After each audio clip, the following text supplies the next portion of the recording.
Once you've got your layout page set up, I'm just going to show you how to go about inserting both a map and then subsequent charts, right? So you've already done this part. You can insert a map frame if you want.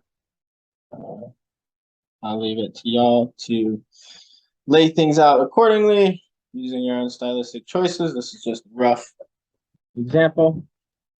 Let's say you bring your map layer in, and you're like, oh, I want it to show a different area, right? If you click your map frame and then this map frame tab up here, right? If you go to the layout tab, not the map frame, you should see this activate button, and then that will open up basically the map frame tab within the layout view. So if you want to say zoom to the whole layer, right click zoom to the layer, that should do it. You want to pan, zoom, what have you, right? You can do that. So I'm going to zoom to the whole layer for now, just to sort of highlight the point.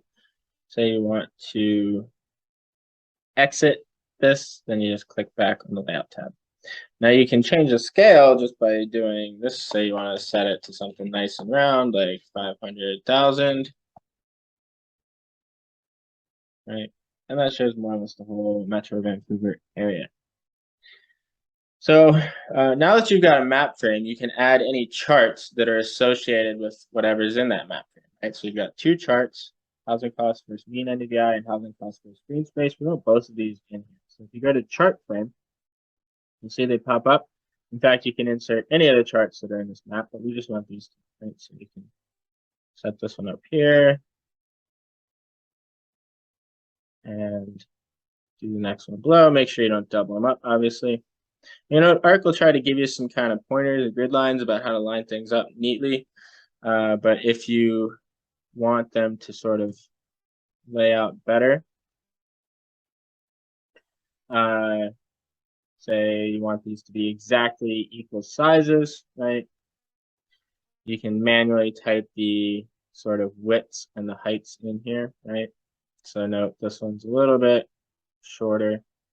Say we want them to both be 4 by 3.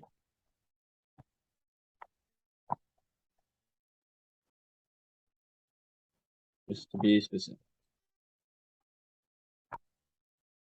Then you can do that.